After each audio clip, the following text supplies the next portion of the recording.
UP के मुख्यमंत्री योगी आदित्यनाथ ने स्मृति जन्मोत्सव मेला 2025 में हिस्सा लिया। उन्होंने कहा 2014 के पहले जिस देश के बारे में लोगों के मन में प्रश्न खड़े होते थे, भारत का क्या होगा। 2014 के पहले व्यापक भ्रष्टाचार था, पहचान का संकट, आस्था पर होने वाले प्रहार। 2014 में सौभाग्य से नरेंद्र मोदी को देश का नेतृत्व मिला और पीएम के रूप में भारत की सत्ता का संचालन करने लगे।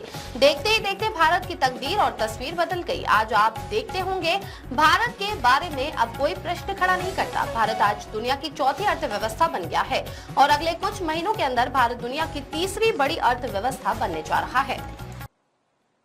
लगातार 2014 के पहले जिस देश के बारे में लोगों के मन में प्रश्न खड़े होते थे, क्या होगा भारत का, दुनिया की दूसरी सबसे बड़ी आबादी का देश कहां जा रहा है, व्यापक भ्रष्टाचार 2014 के पहले, पहचान का संकट, आम जन को शासन की सुविधाओं से वंचित करने का कुत्सित प्रयास, आस्था पर होने वाले प्रहार, लगातार भ्रष्टाचार और बेईमानी के नित नए कीर्तिमान स्थापित हो रहे थे।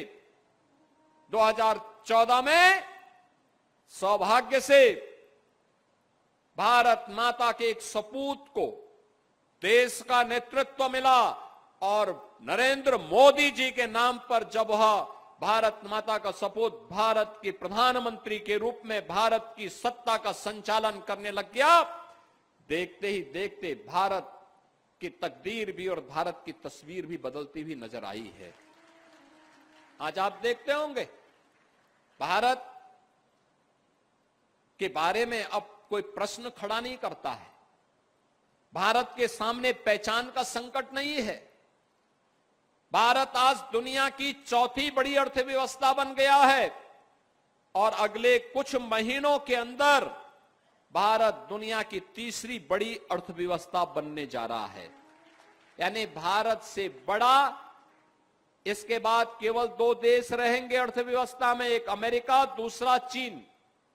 बाकी सब पिछड़ते जा रहे हैं, भारत से पीछे होते जा रहे हैं। भारत में आज आप देखते होंगे लखीमपुर खीरी की सड़कों का जो कनेक्टिविटी है, 2014 के पहले क्या हालत थी, आने जाने में दिक्कत थी, कोई पहुंच नहीं सकता था, गांव गांव में सड़कों का अभाव था, बिजली नहीं थी। आजादी के 70 वर्षों तक भी लाखों गांव और मजरे ऐसे थे जहां तक बिजली नहीं पहुंची थी। करोड़ों गांव घर ऐसे थे जिनके पास नागरिक ऐसे थे जिनके पास सिर ढकने के लिए छत नहीं था। करोड़ों लोग ऐसे थे जिनके घर में शौचालय नहीं था। करोड़ों लोग ऐसे थे जिनके पास उज्ज्वला योजना का कनेक्शन नहीं था।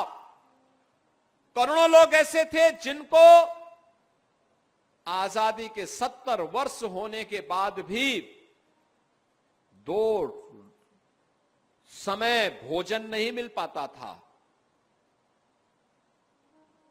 नौजवान भटक रहा था, किसान आत्महत्या कर रहा था, देश के अंदर आतंकवाद, नक्सलवाद और उग्रवाद सिर चढ़ करके बोल रहा था। विदेशी घुसपैठ लगातार हो रही थी।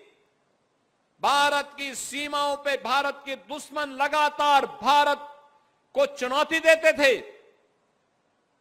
भारत की आस्था अपमानित होती थी। सत्ता में आने का उद्देश्य ही हो गया था भारत की एकता और अखंडता को चुनौती देना, भारत को अपमानित करना। लेकिन सौभाग्य से मोदी जी देश के प्रधानमंत्री बने। आज नौजवान रोजगार प्राप्त कर रहा है। आज किसान खुशहाली का जीवन व्यतीत कर रहा है। लागत का 1.5 गुना दाम एमएसपी के रूप में उसको क्रय केंद्रों में प्राप्त हो रहा है। आज श्रमिकों के सम्मान की रक्षा हो रही है। नए उद्योग लग रहे हैं। विकास के नित नए प्रतिमान स्थापित हो रहे हैं। अच्छी सड़कें, सिंगल लेन, डबल लेन, 4 लेन, 6 लेन, 12 लेन की मेट्रो के नए नए पब्लिक ट्रांसपोर्ट सिस्टम की नई नई सुविधाएं विकसित हो रही हैं।